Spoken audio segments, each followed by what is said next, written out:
Hi, everybody. Sharona here. Welcome to today's episode of Conversation That Matter Most. And I'm here, of course, with my uh, uh, cohort, uh, Claudette. Hi everyone, Claudette here. So happy to be here with another conversation that matters most. It's really, I love this. I really look forward to having these conversations with you, Sharona, And and with our audience. yes, I do too. And we talked about it a little bit last week, but I'm going to just bring it back around about the reason that we started doing this. And you know, we both work in the field of empowering and improving and building confidence and strength and thriving for women, either midlife women or stepmoms. Mhm. And so we know that these are conversations that affect who we are and the people that we work with. So we wanted to start putting this out so that other viewers can come see and listen and share their thoughts. This is not about if you like or agree or disagree, but it's just a stepping stone to help you jump off and have these conversations in your own life, Yeah. and help start pondering what is important, what matters most to me. Yeah. So that's what the reason we're doing this. And because it's dang fun. I'm just going to throw it out there. I don't know about you, Claudette, but this is dang fun. So It is, and right. Why do you think things that are not fun for us or that matter to us, right? right. We're so used to doing things just because we have to or we're supposed to. We're doing this because it's important to us, it's important to our audience, and that's why we call it conversations that matter most. Right. I remember one time that asked somebody, I think it was a professor or something, is why is it that adults, we get so dang serious? And he goes, life is significant, but it doesn't have to be serious. And I go, Mm, you're right. We can have fun and take care of what needs to be taken care of at the same time. And yeah. so, with that in mind, our topic for today is what's wrong with me. Comparing is the Really? what's wrong with me? I don't know. And the subtitle is comparing is the thief of thriving. Yeah. So I think this all started uh, when I was talking to several of my clients, and they were, here they are, midlife women, and they're still asking that question: what's wrong with me? I've done everything I should have done. I played by the rules. Why am I not happy? Why am I still confused? What's wrong with me? And I started realizing that as women, we are bombarded daily with things that we should be or look or act, or how we are supposed to be, either breastfeeding, not breastfeeding, what it's like, how much weight we should be, not have any wrinkles, shave everything on our body. Where did that come from, that shaving under our arms and our legs needs to be done? I don't understand that. Why is that, like, and now we made it that it's normal that if you see a woman with hairy armpits, oh my god, so that's something that I've been, why is it that we take this on to pick at ourselves every morning when we look in the mirror? Oh, there's a wrinkle. Instead of saying, oh, here I am, glory be. Yeah. And I love what you shared about, like the shoulds. If there's an area that I know working with stepmoms, a lot of them are saying, what's wrong with me? Like, who said there's something wrong with you? And as I was sharing with you earlier, I'm at the beach. If you notice, I'm not in my usual location. And this morning I was at the ocean with my grandson, and I'm thinking, like, he's 3 years old. The one thing that does not come in his mind is what's wrong with me. And actually, when I'm looking at my grandkids, like I had 7 of them, and the younger ones, like from 6 on to the babies, they never say what's wrong with me. It's more like what's wrong with you rather than what's wrong with me, right? But I think it's important to understand that it's a learned thing, right? As we were talking earlier, I think we learn it because we compare ourselves to others and thinking, well, how come I'm not looking like this other person? Well, because you're not the other person. And stepmoms do this a lot, and I'm assuming like a lot of midlife women too are going, or at least doing that, not voluntarily or not realizing they're doing it, and the hurt they're creating themselves. And then, so when you start comparing yourselves, like as a stepmom, comparing yourself to the mom or to other stepmoms, your life is not at all like anybody else. Your life is your life. There are so many things that are different. Like I think of myself, and sometimes I'm the oldest daughter. I have 3 younger sisters, and I have an older brother that we just met about a year ago. But I grew up with 3 younger sisters. I'm the oldest of 3. And there were moments when one of my sisters would say, well, how come you get to do this? And how come you get to do that? And I was like, well, because I'm me, one. Two, birth order makes a difference. And so, when you're looking at yourself, there's so many variables: where you grew up, your age, your birth order makes a difference, the people you interact with, whether the person, your friends. Like, why should you focus on other people? Like, saying what's wrong with me is like saying you're not good enough, right? Right. And I think that goes into how as women we are raised. I think one of the things is because we have to, I was thinking about this. We as women are in many different cultures. We're in our family culture. Yeah. We're in our regional culture. We're in a religious culture for some of us. We're in a country's culture. So all those cultures are built. So we're trying to figure out who we are in the midst of all that, how we are supposed to act, how we're supposed to be, and so there's this constant, I think, almost internal battle of finding our confidence and our self-esteem.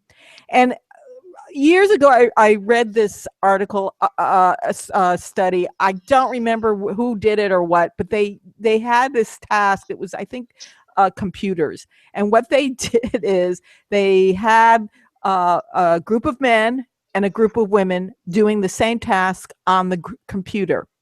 Now, what happens is the computer was initially, it was made to not work right. It was made to, the majority of women kept saying, I'm doing something wrong. Oh, wow. The majority of men kept saying something's wrong with the computer. And I think as women, because we're taught to be the caregiver of everybody and the emotional holder for everybody, that when something goes wrong, we are taught that we're doing it wrong. And That is saying, very powerful, Sharona. I mean, yeah, really, like, let's just pause on this for a second. We are taught, taught that we are the emotional bearer of everything. Therefore, when something goes wrong, it must be your fault, right? right. Like, that's like that's actually mind-boggling when you think about it. Right. It's like, why? And we take it on. because that's what we're conditioned to believe, that women need to be taking care of everybody and everybody else's needs, but we don't take care of ourselves. And then we're judged harshly about how we're doing it and how we look doing it. Mm-hmm. Yeah. So here's a couple. So with that in mind, let's look at how can we stop using the comparing as a way of making ourselves wrong, that we're not good enough, we don't have enough, we're not, whatever that is, instead of reframing it and saying, what can I do for myself today so that I'm actually thriving and enjoying this day? Yeah. And one of the things that you said earlier, and you said we're looking for something. Like, we're looking for the self-esteem. We're looking for confidence. When we're looking, sometimes people will have this mental picture looking for something outside of us, rather than looking inward. Instead of looking for something, how about looking inside? What's inside of you that you already possess? Yeah, and saying that's enough. That I'm enough, I have enough, I'm enough. Yeah. I'm enough. And that's a lot. It's simple, but it isn't easy, because we're going, especially as midlife women, we're trying to let go of all that stuff and trying and doing our best to bring that up, to say, I'm enough. It's interesting. I'm very physically active. I love exercise. I love dancing. I like doing it. It just helps me. I have done probably a bazillion push-ups, no matter how, or not push-ups, those sit-ups. No matter how many I do, I will never have a flat belly. It's never going to be flat. I'm never going to have a six pack. Right. I finally realized after all these years, I've been fighting my own body. I've been fighting because it didn't look like what other women look like. And then I realized nobody looks like what other women look like, because especially the images we see in the media, that's all tweaked, and, they got an entourage to take, the average woman, this is what we look like, people. They just put out an ad where they were showing full body, what they call full body women, which is actually probably the average person, the average. And there was such an uproar that they were showing that women. And at one point they even showed a woman, a full body woman breastfeeding. Oh my God, there was an uproar, and they pulled the ad. Oh my gosh. It's ridiculous, right? Because then we're wondering why our young daughters are growing up and having eating disorders, suicidal, doing drugs, cutting themselves, tattooing, or well, maybe not tattooing, but tonight, for me, whenever people are starting to change their physical appearance to the extreme, it's because they're hiding or whatever, and so, media is extremely powerful. Like you were talking about body image for midlife women and stuff like this. Well, if you're talking about a stepmom, that's the same thing, right? We're showing like the perfect, happy, right, family, getting along, going on vacation, getting everything settled and resolved within a few hours. Like, really? It doesn't happen that way. It does not happen that way. And the thing is, we never see it behind the scenes. Like you were talking about full-fledged body women versus the cookie cutter type. how much airbrushing was done on those, those things. Like when you're looking at movies with step families, how many behind the scenes arguments did they cut out that we've never seen? And, the negotiations, the dealing with the conflict, the tears, the cries, and we have to get back to reality, right? Right. And I think one of the things, here's the thing is as women, we need to look at our life, especially for in a relationship or in working, whatever our life looks like, that we are actually the leaders of our life. We need to find that place within that's saying, this is what I need, this is what I want, this is what needs to be done. Let me do what I need to do as a leader. As a leader, instead of pushing ourselves back to the back of the line because we don't feel that we have anything to offer. And as a midlife woman, we got to remember, again, we've been on this planet, we have experience, we know certain things, we know how to be with people, those, we also have talents and skills and abilities that we can offer, and sometimes we get caught up in trying to fix other people and other things, or fix ourselves because we think we're broken. So instead, just, when you're seeing someone struggle, just give them that support they need, but you don't have to take it on. Exactly. And you said something that I really want to come back and touch base, because I think it's really important. And it comes back to our comparing ourselves and seeing ourselves as what's wrong with me. You talked about we need to be leaders of ourselves, right? Right. As leaders, it's a big responsibility, but we also need role models. Meaning, and there's a very important difference between looking for a role model and looking to compare yourself. Mm-hmm. Yes. And so we look at other people and we are trying to figure out, what they're doing. And then instead of saying like, oh my God, what's wrong with me? Look at what they're doing and say, how can I tweak my life or what's going on in my situation to reflect or improve towards where I want to go? And you were talking about your genius inside, your talents. We all have like some great talents. We tend to downplay them. And I think women, in your example earlier, where, they had this computer, men looked at it and said, there's a problem with a computer. Women would look at it and think, well, what's wrong with me? I can't fix it.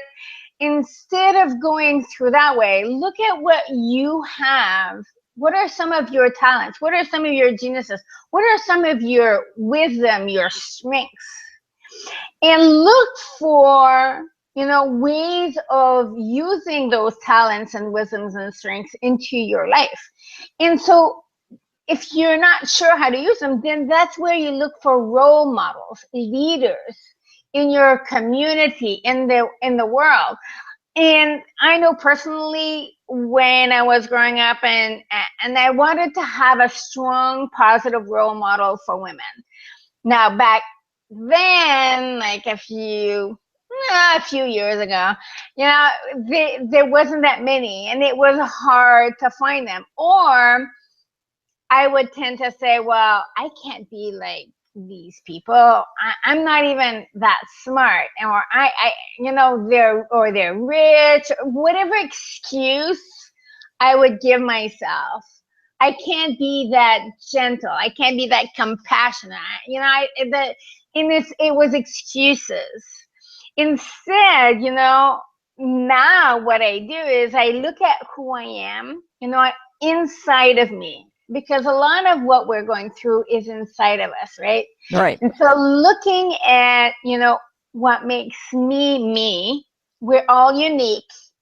But I also look at, I admire this person. Like I admire Oprah, Diane Sawyer. I admire Sheryl Sandberg. I admire the founder of Stepmom. There are a lot of people I admire that are women, and then I look at what is it they do that I could model, not copy, not compare, but that I could put in my life, that I would feel that values who I am as an individual, as a woman, and that it would make me happy and fulfilled and help me to thrive, right? Because thriving is flourishing, is to help you grow and be something. If you think of a seed, and that's why we both like thriving, is that, if you look at a seed, it takes water, it takes sun, it takes the earth, it takes nurturing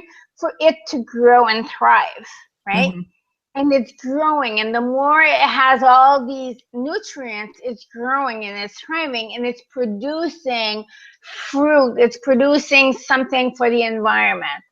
And so think of it that way. What is it, instead of comparing and putting yourself down, what is it that other people you admire and that you could bring into your life?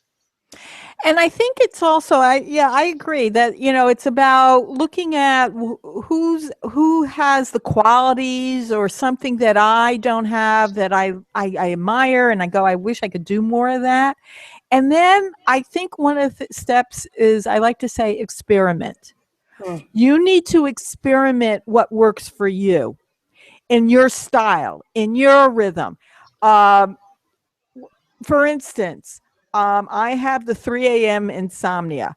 I have read umpteen bazillion articles about what I should and shouldn't do, things that I should and shouldn't take. Now, it's taken me a while to experiment to see what works for me and what doesn't. So for some people, melatonin works, doesn't work for me. Some people have having completely dark in the room. It's dark in the room. I don't need completely dark. Still, I get the 3 a.m. So you need to find, in other words, like when you go shopping for clothes, you try things on, see how it fits. Same thing in life. You find the things that work for you by experimenting and dabbling and saying, oh, this works. I'll keep that. I'm going to let this go. And the other thing I wanted to touch base, go back a little bit with, is that sometimes we forget that when we say genius and talents, we think it has to be something big, right? We try to make it bigger or more important. That here, and I sample. A woman years ago, or a few years back, was working. She was going through a career change. The job she had, it was disappearing, and she needed to find something else, and she didn't know what. So I asked her, when you were young, what is something you naturally did? It comes very easy to you. You never went to class for it. You didn't think about it. It just. And one of the things that she loved to do naturally was organize things in closets. She just loved organizing. She would go into her mom's closet or her dad's closet, her siblings, and just organize things in the closet. I think she was 5 or 6 years old. Okay. No one in the house did that. She didn't go to school to do that. It was just something that was naturally hers, her talent.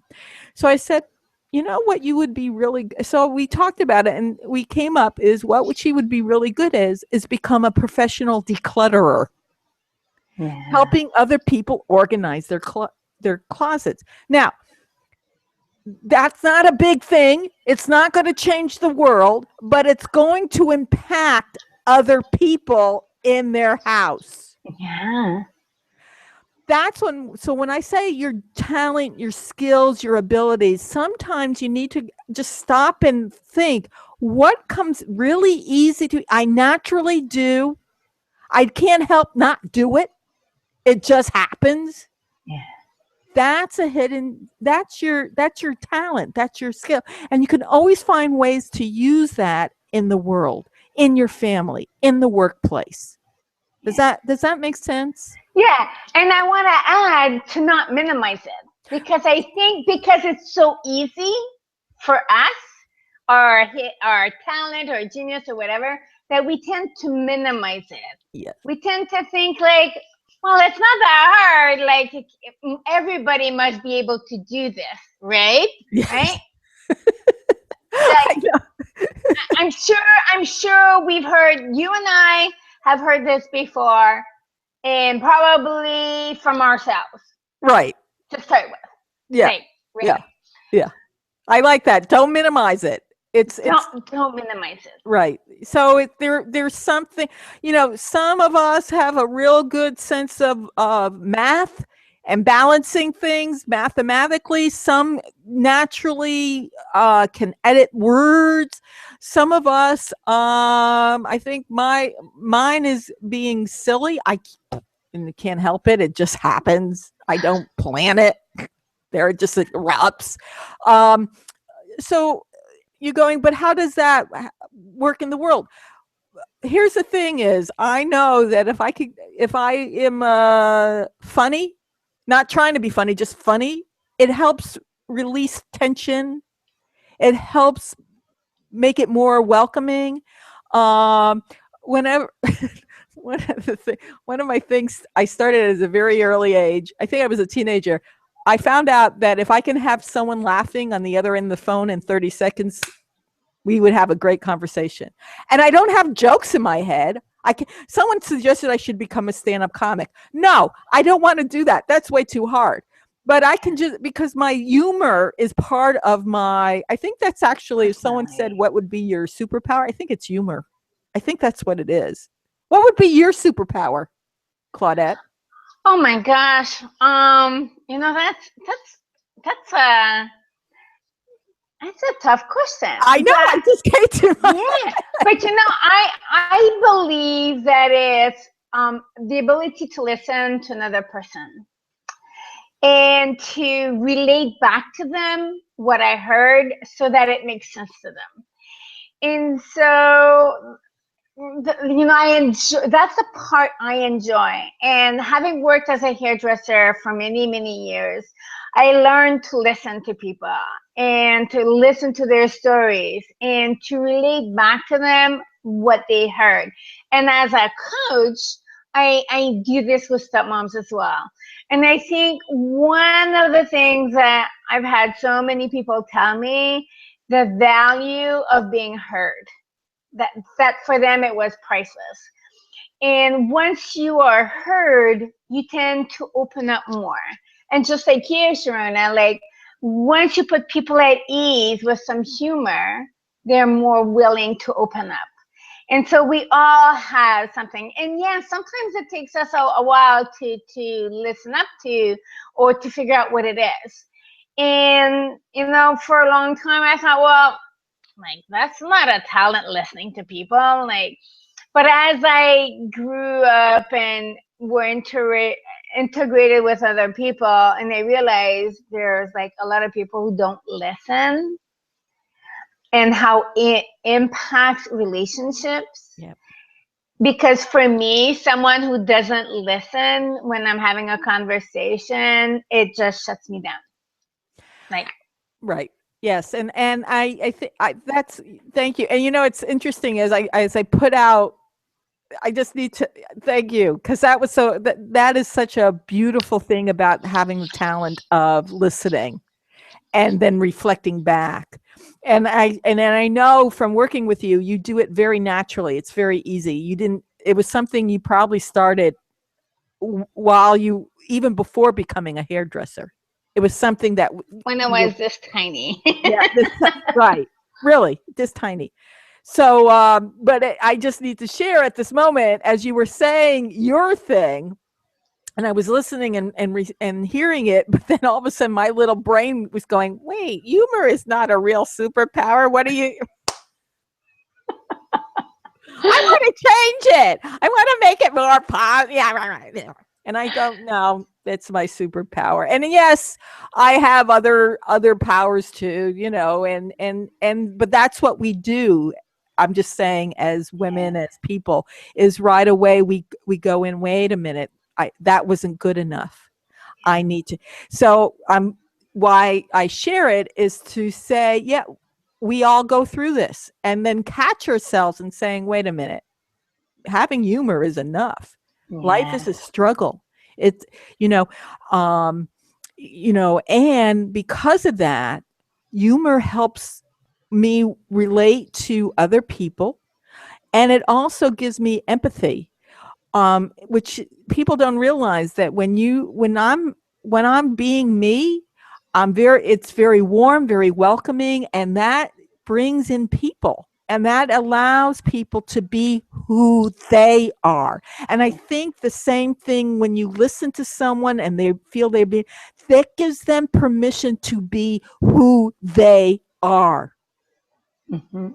And I think that's something as as coaches and specialists, that's something that we bring. And so everyone has their flavor. We all need to honor our flavor, our style, our rhythm, because we all have a different rhythm inside. Yeah. And I love what you said about we all have our own flavor. Like Baskin Robbins have 31 flavors, right? So, we're coming to the end of our time together. And so as we're wrapping up and you're listening to this, I invite you to maybe re-listen and have pen and paper on hand and ask yourself, what is my superpower? What are some of the things that make me unique that I don't need to be comparing myself? And, put away the shoulds and have tos and things like this. And if you need inspiration, look for some leaders, some role models, and do it in a way that, I admire this person for being who she is. Like another one is a coworker of mine, and she has this wonderful business, and I love how she runs her business. And so every time I see her run her business, I'm thinking, I love that she's being very consistent. I love that she has a clear message. So is that something I can do for myself? Authors, there's some amazing authors out there. So think of who is it? Like pick 2 or 3. If you have too many role models, then that becomes confusing. But pick 2 or 3 people that you see as positive role models and keep them for as long as they're for you. You don't need to keep a role model for the rest of your life. And then think about who you can be. And anything else you want to share, Sharona? And I think one of the things as you were talking, the other thing that as midlife women, sometimes we feel isolated, and we don't feel that we're doing everything on our own, even if we're in a relationship. So find women to be on your team, Yeah. that you can mentor each other, support each other, help yourself uh, thrive. You know, and find a team. Again, I could be a leader, but I need a team around me. And if you really look at any leader, they have a team around them. I personally believe in having a Yeah. a thrival team. Get a group, thrive together. And ju- and just for today, let's just frame for today. For today, know that you're enough. Don't worry about tomorrow. Yesterday is gone. All we have is today. So I say, as a challenge, just for today, let yourself have permission that you're enough Yeah. just for today. And there's nothing wrong with you And either. there's nothing wrong with you. So thank you, everybody. Claudette, um, if a stepmom needs extra support or wants to have a deeper conversation about this, how can they get in touch with you? So if you're a stepmom and you're looking for ways to build and to create a strong and healthy step family, contact me, go to my website, which is stepmomcoach.com. You can email me at Claudette@stepmomcoach.com. I'm on Facebook, I'm on social media, just about anywhere. So just Google Stepmom Coach and you'll find me on many various social media. And so, Sharona, how can midlife women get in touch with you so that they can thrive in their midlife? Yeah. Thank you, Claudette. Yeah. And so if you want to have a deeper conversation or you want me to be part of your team, you can reach me at my website, dancingwithchange2thrive.com, or you can email me at Sharona@dancingwithchange2thrive.com. And that's the number 2 in there. And you can find me on Facebook and Google Plus, Midlife Women Dancing with Change, or on Twitter at Consult Sharona. So any of those places you can come in contact with me. And here's another thing. If you find this useful, please share this with others that would be helpful for them.